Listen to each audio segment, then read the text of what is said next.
Hi செல்லக்குட்டீஸ், welcome to விளையாட்டு சமையல். இன்னைக்கு நம்ம பூஜாக்கு எப்படியுமே ஒரே கலர் இட்லி சாப்பிட்டு போர் அடிச்சு போச்சான். அதனால நம்ம இன்னைக்கு என்ன பண்ண போகிறோம் பாருங்கள், கலர் கலராக ரெடி பண்ணி வச்சுருக்கோம் மாவை. இப்போ நம்ம எப்படி இட்லி ஊற்றுறதுன்னு பார்த்துருவோமா? பூஜா, உனக்காக தான் நான் செய்கிறேன், ஒழுங்காக சாப்பிட்ணும் சரியா? இவங்க யார் புதுசாக இருக்காங்க? இவங்க சென்ட்ரல்லாவா? சரி சரி, நீங்களும் சாப்பிட்டு போங்க கண்டிப்பாக. இப்போ வாங்க நம்ம செஞ்சிடலாம். ஃபஸ்ட்டு நம்ம அடுப்பை பற்ற வச்சாச்சு. இப்போ நம்ம என்ன பண்ணுவோம், சட்டி அடுப்பில் வச்சுப்போம். அப்புறம் தண்ணி ஊற்றிக்கலாம். தண்ணி ஊற்றி நல்லா வேக வச்சிடணும். இட்லி தட்டில் எண்ணெய் தடவிப்போம் செல்லக்குட்டீஸ், அப்போ தான் ஒட்டாமல் வரும். இங்கே பாருங்கள், எண்ணெய் தடவிக்கலாம் எல்லாத்துலேயும். ஃபஸ்ட்டு என்ன கலர் இட்லி ஊற்றலான்னு சொல்லுங்கள், நீங்கள் பார்க்கலாம். அம்மா அம்மா, அந்த எல்லோ கலர் இட்லியே ஊற்றுங்க ஃபஸ்ட்டு, அது நல்லா இருக்கிற மாதிரி இருக்குது. சரி சரி, ஊற்றுறேன் இருடி. தண்ணி சூடாகிட்டு இருக்கட்டும், அதுக்குள்ளே நம்ம பூஜா சொன்ன மாதிரி எல்லோ கலரை ஊற்றிடலாம். அப்புறமாட்டி என்ன கலர் ஊற்றலாம்? ப்ளூ கலர் ஊற்றலாமா? டிஃப்ரெண்ட்டாக ப்ளூ கலர் இட்லி ஊற்றிடலாம். அப்புறமா என்ன கலர் ஊற்றலாம்? இந்த கலர் ஊற்றிடுவோமா? அப்புறம் எந்த கலர் ஊற்றலாம்? பிங்க் கலர் தான் பேலன்ஸ் இருக்குது, பிங்க் கலரையும் ஊற்றிடுவோம். பாருங்கள் செல்லக்குட்டீஸ், ஜெம்ஸ் மாதிரியே இருக்குல்ல, கலர்ஃபுல்லாக இருக்குது.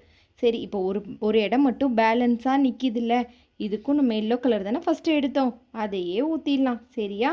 இப்போ நம்ம இதை வேக வச்சுருவோம். தண்ணி சூடாயிருச்சு பார்த்தீங்களா? வேக வச்சுருவோமா? மூடி வச்சிடணும் கண்டிப்பாக. மூடி வச்சு வேக வச்சிடலாம். ஜெம்ஸ் மாதிரியே ரொம்ப அழகாக இருக்குது, எனக்கு ரொம்ப பிடிச்சிருக்கு. எப்படி வேகுதுன்னு பார்ப்போம். மூடி வச்சுருவோம். நம்ம அதுக்குள்ளே கிஃப்ட் பாக்ஸ் ஓப்பன் பண்ணிடலாமா? இன்றைக்கி நான் மறைவாக வச்சுருந்தேன், ஓப்பன் பண்ணிடலாம். இன்றைக்கி கிஃப்ட் பாக்ஸ் ஓப்பன் பண்ணிவிடுவோம், என்ன இருக்குதுன்னு பார்ப்போம்.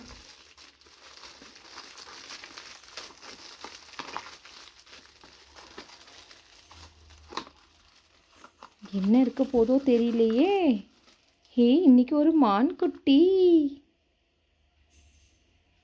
சூப்பர். இங்கே நிற்க வச்சிடலாம், பூஜாக்கு தான் பிடிக்கும் மானுன்னா.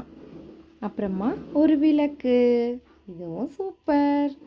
அப்புறம் 20 rupees கேஷ், சூப்பர் சூப்பர். அப்புறம் ஒரு குட்டி மோல்டு. இப்போ நேற்று கிஃப்ட் பாக்ஸில் ஃபுல்லாக மோல்டு தான் வந்துருந்துச்சு, இன்றைக்கும் இந்த ஒரு குட்டி மோல்டு வந்திருக்கு, சூப்பராக இருக்குது. சரி, இட்லி வெந்துருச்சான்னு பார்ப்போம் இருங்க. இப்போ ஓப்பன் பண்ணி பார்த்துருவோம் செல்லக்குட்டீஸ், எப்படி இட்லி வெந்திருக்கான்ட்டு பார்ப்போமா? இங்கே பாருங்கள், தாறுமாறாக வெந்திருக்கு, சூப்பராக ரெடி ஆகிடுச்சு இட்லி. இருங்க, இது ஆவி போனோடனே எடுத்துருவோம். இட்லி நல்லா சூடு ஆறிடுச்சு செல்லக்குட்டீஸ், நம்ம இந்த பிளேட்லேயே எடுத்துடலாம் ஓகேவா? இட்லி கரண்டி எடுத்துக்கலாம். ஃபஸ்ட்டு லைட்டாக தண்ணி டிப் பண்ணிக்கிட்டு எடுத்துட வேண்டிதான். பாருங்களேன், அழகாக ஜெம்ஸ் மாதிரி சூப்பராக முட்டை முட்டையாக வெந்திருக்கு. ஹை, சூப்பராக இருக்குது பாருங்கள், அழகாக வந்துருச்சு. புசு புசுன்னு இட்லி, எல்லா கலர்ஸ் இட்லியும் நல்லா இருக்குது, செம்ம. ஐயோ, எனக்கே ஆச்சரியமாக இருக்கே.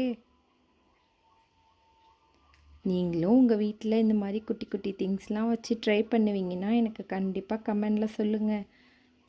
ஜாலியாக இருக்கும் இதெல்லாம் வச்சு விளையாடுறது. இங்கே பார்த்தீங்களா? High, miniature button idli ready. இதுக்கு என்ன தொட்டுக்க பண்ணலாம்? சட்னி பண்ணால் நல்லாயிருக்கும், தக்காளி சட்னி. நம்ம இன்றைக்கி பூஜாக்கு சாஸ் வச்சு தான் கொடுக்க போகிறோம். இங்கே பார்த்தீங்களா, ரெடி ஆயிடுச்சு.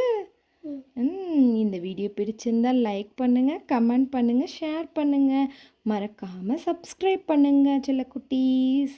நாளைக்கு வீடியோவில் பார்க்கலாம். என்ன பண்ணணும்னு சொல்லுங்கள், நாளைக்கு வீடியோவில் உங்களுக்கு பிடிச்ச டிஷ்ஷு செஞ்சு காட்டுறேன். அப்புறம் இங்கே பாருங்கள், இந்த மாவெல்லாம் வச்சு நாளைக்கு தோசை சுடலாமா அப்படின்னு யோசிக்கிறேன். பண்ணி பார்க்கலாம், தோசை நல்லா வருதான்ட்டு. ஓகேவா செல்லக்குட்டீஸ்? பாய் பாய். மறக்காமல் சப்ஸ்கிரைப் பண்ணிக்கோங்க.